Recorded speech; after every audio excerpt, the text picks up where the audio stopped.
Hello and welcome to the AskDrBen podcast. I'm your host, Ben Johnson. As a holistic-minded physician, I've spent the last 20 years looking outside the box and conducting research to find the true causes of skin conditions and other diseases. And while the focus of my work has been on aesthetic medicine and unlocking the secrets to reversing skin damage, this podcast will also include many other exciting revelations pertaining to you and your family's health and well-being. So let's get started. Hello, everybody, and welcome back to another Ask Dr. Ben podcast. It's my pleasure to be joining you. I may have missed a week there, so I apologize if you were counting on my weekly production and I have failed you. But excited to jump into today's topic, which is what are the most important ingredients in skincare, a shopper's guide. And I think this is going to be super helpful for a lot of you because you're trying to figure out, where do I spend my money? Who's telling the truth about what ingredients and what hype makes sense? And I totally appreciate the first thing you might be thinking is, but wait a minute, he owns a skincare company. He has a bias. But I want you to know I am presenting this list without any bias. And the only bias I have in relation to the ingredients I chose is that I based them on what I'm about to tell you. So yes, it's true that you're going to hear me explain to you which ingredients are better and why. And yes, it's true that I tend to choose those ingredients in my skincare products. You shouldn't be surprised about that. But I promise you that all the ingredients on the market today are, 99.9% of them are available to any formulator at any time. So I had the pick of the litter, so to speak, and I made my choices. But I want to explain to you why I would not choose other things and what I find to be a little bit deceptive in the marketplace as far as how things are promoted. And of course, the most important thing, which is how do you create beautiful, rejuvenated skin? What is the best, most cost-effective strategy to do that? And you really need to know your ingredients in order to do that. What I find is I run into a ton of people who are quote-unquote skincare ingredient junkies. Like they are fascinated by the ideas that are presented in skincare. They care about their skin. They want to get involved. So they try to dive as deep as they can. The problem is that they only get the information that's submitted to them primarily from marketing campaigns, clever writing. I'll use some of these terms here and you'll see. So let's dive right in. I think the most recommended ingredient in skincare today is probably in the class of vitamin A. And of course, it's very easy to get sucked into these ideas about vitamins, right? We have already been brought up under the concept that vitamins are essential to our health and vitamins for the skin are essential. But, not all vitamins are equal, and the skin is not the best place for delivery of certain things. And so we're going to dive into that a little bit. And let us start with, how do you even know what retinol is being used in a product? So I see sometimes like on the front of a bottle, they'll say pure retinol. And I think to myself, what does that even mean? That's a total marketing term. We use 100% pure retinol. Well, yeah, I think pretty much everyone can say that, to be honest.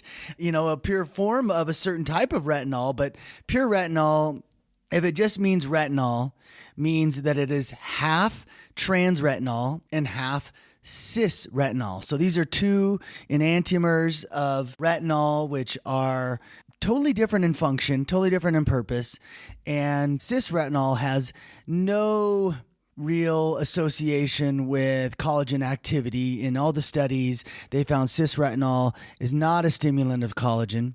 And you may have heard me say in the past, trans retinol is more likely to stimulate collagen, but again, we need to understand how it works in the epidermis versus how it works in the dermis versus what retinols are chosen. And it's kind of a complex idea. It goes back to the original idea, which is beta carotene can convert into retinol, which can convert into retinyl palmitate or retinyl acetate, which can convert into retinaldehyde, which can convert into retinoic acid. So that's the chain of events essentially that goes on within the skin. But It doesn't mean that when you apply any one of those forms to the skin, they are going to be converted into the other forms.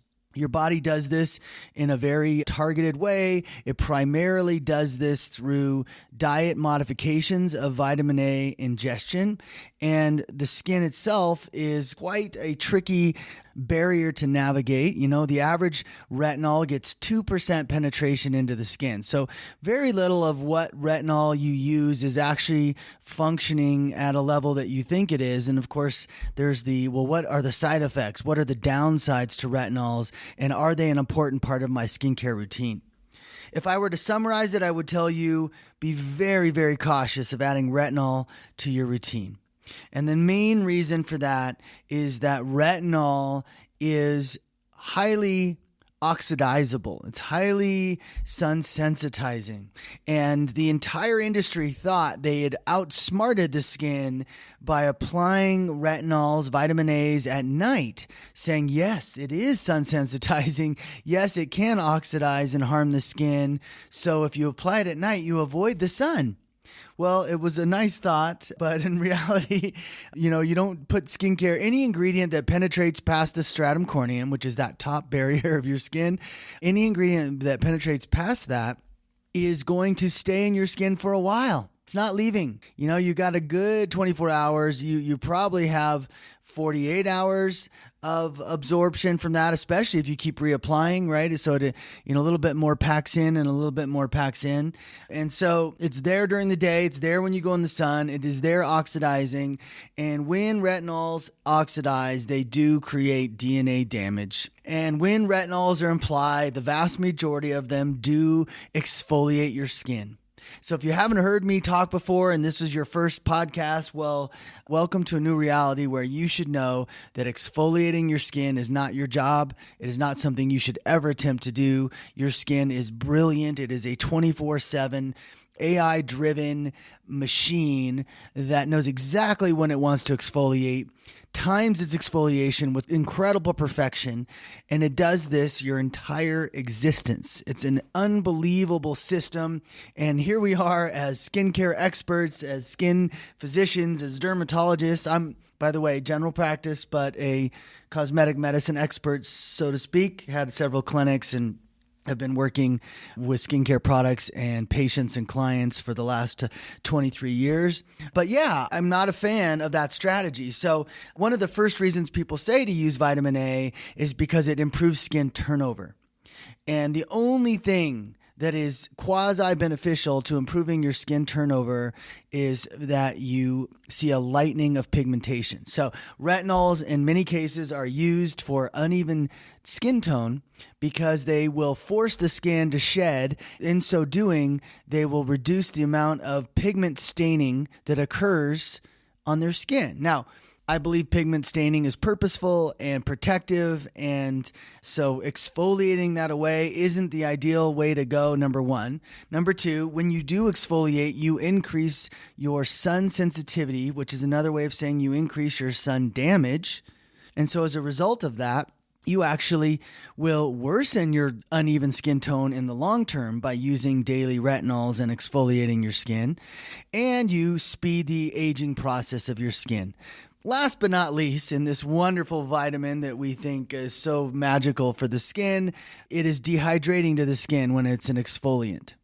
So in all of that mess, you have companies going, well, you must have vitamin A, and you'll see, like I said, the term pure retinol is actually typically a weaker retinol unless it's meant to describe trans retinol, and they're trying to use the word pure for trans. So trans is more exfoliating, so it's more stimulating, so it's more potent by most people's definition. But really what that potency is describing is how exfoliating and stimulating it is to the epidermis.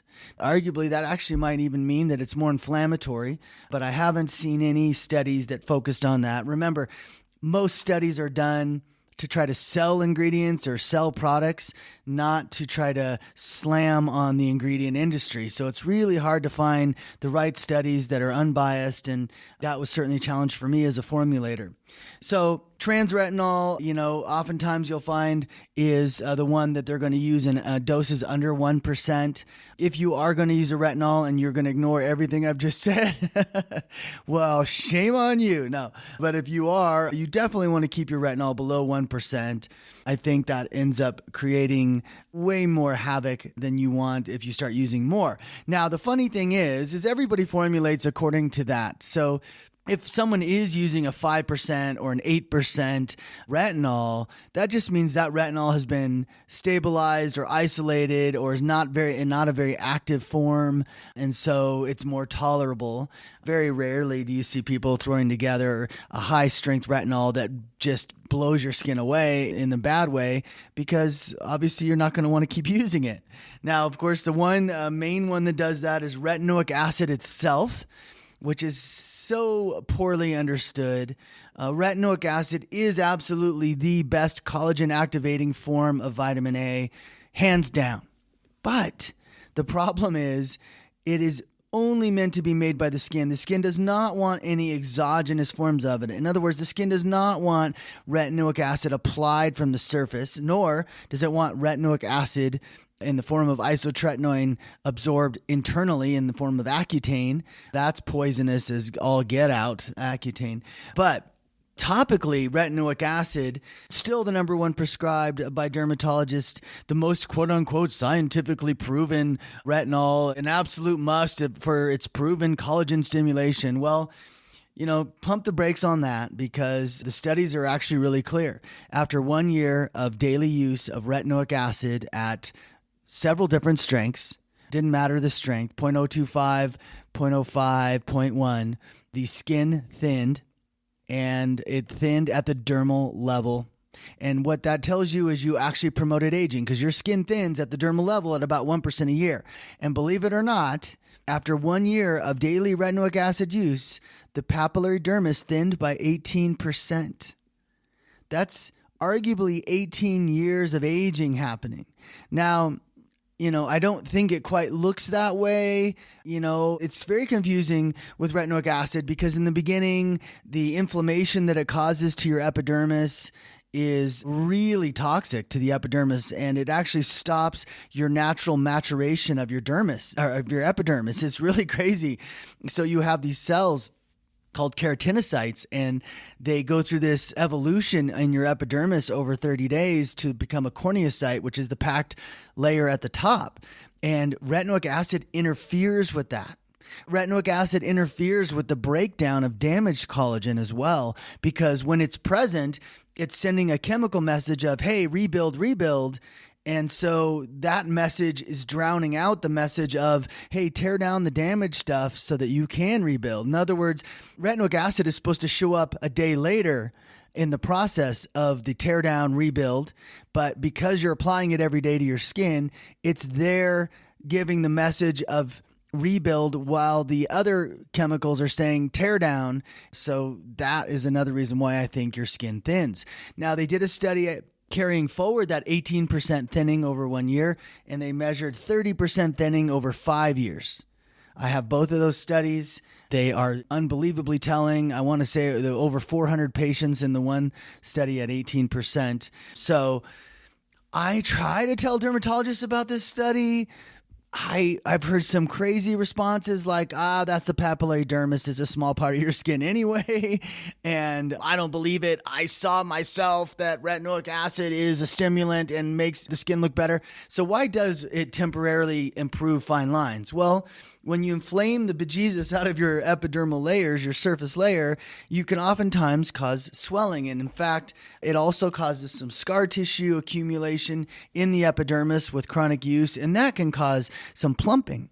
So you do get some epidermal plumping that initially looks, and swelling that initially looks like your skin is getting younger. You do get the turnover, and so you get a lightening of pigmentation. And as it turns out, retinoic acid is poisonous to the melanocytes, which are the cells involved in staining your skin and creating the pigment. So you're poisoning the melanocyte, that helps with uneven skin tone. You're shedding the skin, that helps with uneven skin tone. You're wounding the skin so it plumps up, and that helps with fine lines. And so that is where the addiction began. And unfortunately, it's all a smoke and mirrors campaign. And I'll throw in one more thing. When you exfoliate your skin, you sunsensitize. When you use retinoic acid, it's research proven to cause DNA damage to your epidermal cells, your DEJ, the baseline of your epidermis. And it's all out there, folks. It's all out there for review. So retinoic acid is definitely something that you want your skin to have a plentiful supply of, but it is not something that you want to use topically. So stop it now. Trust me when I say stop it now. And I know it's so hard because you follow your dermatologist's advice so closely, and how could he be wrong? He's a Harvard grad, or he's so smart, or he's the expert. I get it. I just don't know why they're not looking at the scientific truth of it. And as always with me, I don't look for an outcome. I look for the truth and chase it down as far as it goes. And if it flies in the face of everything I knew before, I get even more excited because I'm like, oh my gosh, how could that be? Where are people getting confused? So I just walked you through how it works and why it works the way that it does, and it doesn't work. Topically, it is a mistake. You know, there are a ton of people who have used it for years, and they see a more vascular skin. Their skin does look more see-through, quote unquote. And I believe that the main reason for that is that it does, in fact, thin the skin. So we don't want to do that. The trans retinol, you don't really want to be shedding your skin. And I get that most people think, well, that tells me it's working. But your skin is exhausted. The turnover rate of your skin is determined by the food supply to your skin. So if your skin is in a slight starvation mode, which it does progressively become more starved over time, your blood vessels diminish over time. And as your blood vessels and your dermis diminish, the food supply diminishes and the skin slows down. Just like if you were to eat fewer calories, your metabolism would respond accordingly. So that's the summary of why exfoliation is not a good idea. Think of it this way. It's like saying, oh, your metabolism slowed down because you're not eating anything. Go run a marathon. That's the equivalent of putting vitamin A on depleted, starved skin. You're pushing it at a point when it's really not healthy enough to respond, and that just leads to more wounds, more DNA damage, more aging, bad news altogether. Now, there are a few other retinol forms we should discuss, like adapalene is quote-unquote the acne version of retinol, and I believe it's a cis retinol and has antibacterial effects. You might be surprised to know most retinols don't have antibacterial effects, including retinoic acid, which is neither a good nor a bad. Like, I don't subscribe antibacterial effects. It's not a broad spectrum antibiotic, the versions of vitamin A that are antibacterial. It's a selective antibacterial. And so I don't think it's particularly, first of all, acne is not a bacteria. So if you're using it for acne is not a bacterial problem.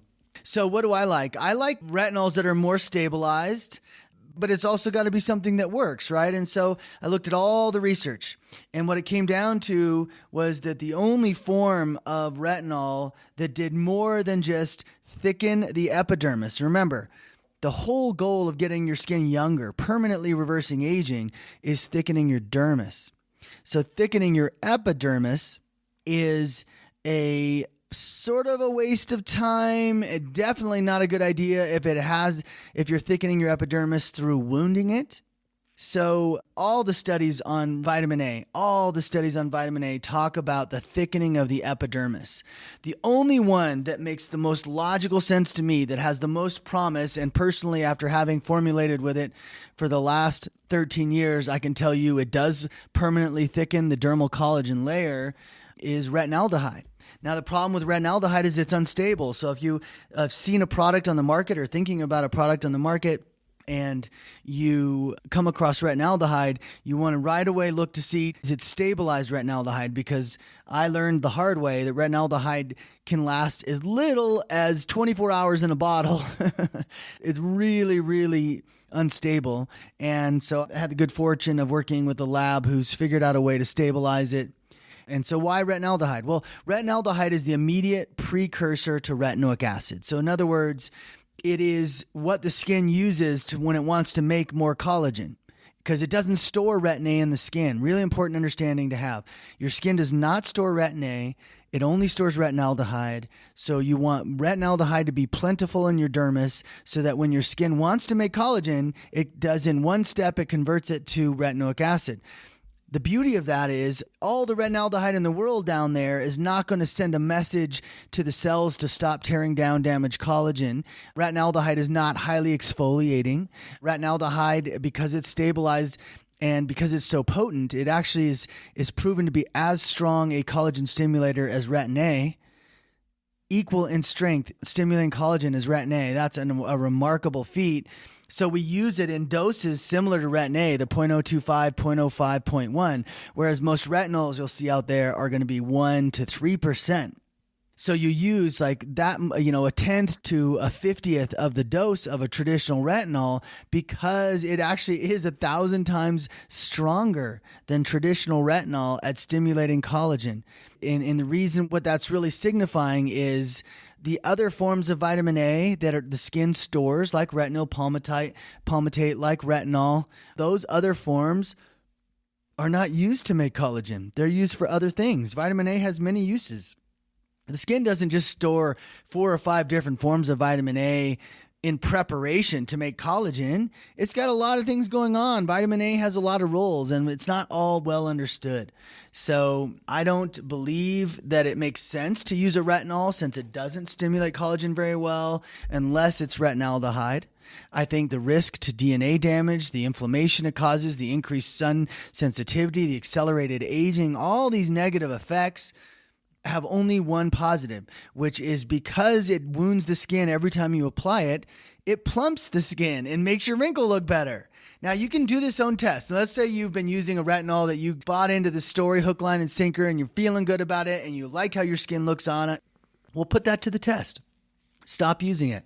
Stop using it for 2 weeks and tell me if your wrinkles stay improved. Because if they deflate back to where they were, or perhaps even look worse because you've been using the same product for a year or two and you haven't really seen it undeflated, it's going to be a rude awakening because you're going to realize, wait a minute, there is no long-term collagen happening from this like I thought, and you were spending a ton of money. So a couple other notes here. I also believe in liposomal retinaldehyde. So I believe in stabilized liposome-delivered retinaldehyde so that I can get more penetration, no DNA damage, no exfoliation, barrier protection, a healthy epidermis while you're feeding the dermal activation of collagen. To me, it just made so much logical sense. So yes, I'm biased, but I'm biased by the science, not by some marketing campaign.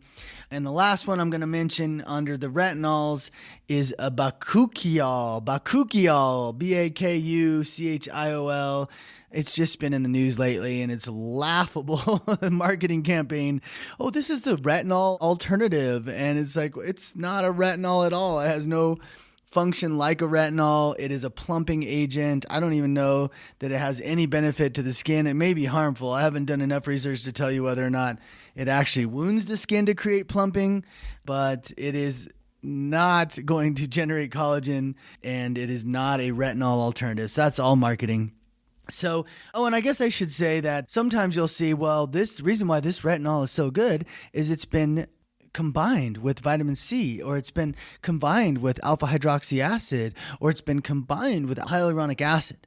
And while I am a fan, if you know my formulas, you know I'm a fan of maximizing each serum for the target purpose that it has. In other words, when I use my liposomal retinaldehyde in a serum, most often that serum will contain several other collagen stimulators because that's the purpose of that one serum. The purpose isn't to be an A serum.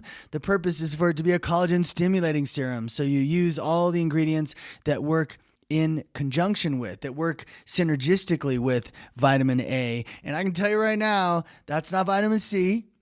Okay, because those two together are going to create more wounding. And yes, they create a nice plumping from inflammation effect.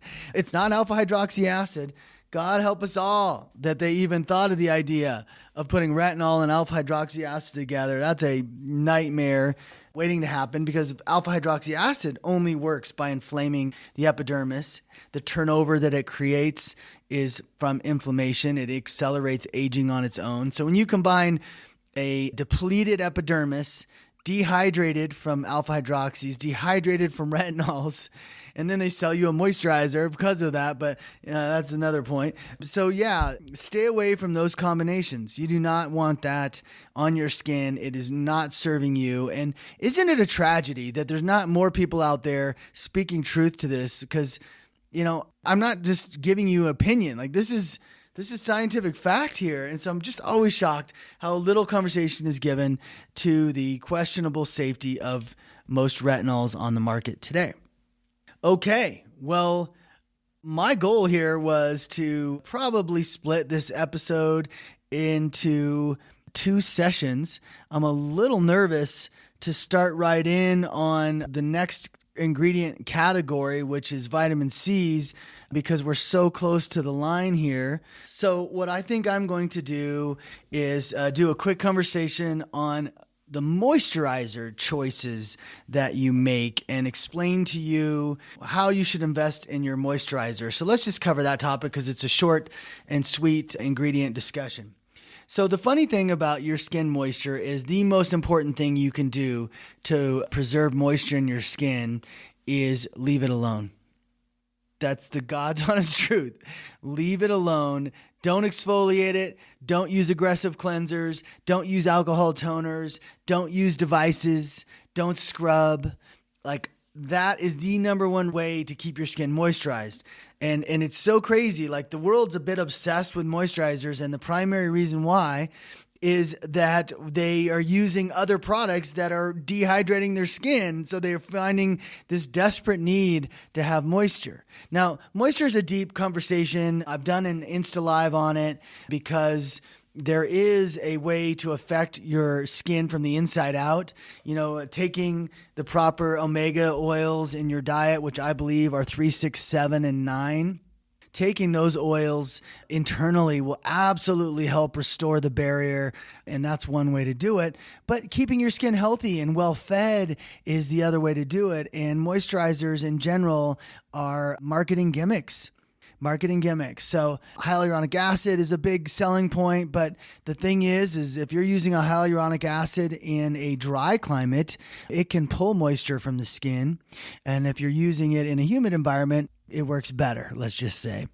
Then you have the emulsification systems in general. Like, almost all moisturizers are either an oil in water or a water in oil emulsification. And what that simply means is one part of the formula is a little more dominant than the other. So typically a water in oil moisturizer is going to be more... It's a heavier moisturizer. It's going to feel heavier on the skin, whereas a water and oil is going to feel a little bit lighter in the skin. So that's always a personal preference. And then it's like, how occlusive is it? What ingredients are being used that might be occlusive to the skin? Things like mineral oil should be avoided. But, I'm a big believer in phosphatidylcholine as a great moisturizing component because it creates a temporary barrier function that keeps moisture in the skin, but still allows the skin to breathe.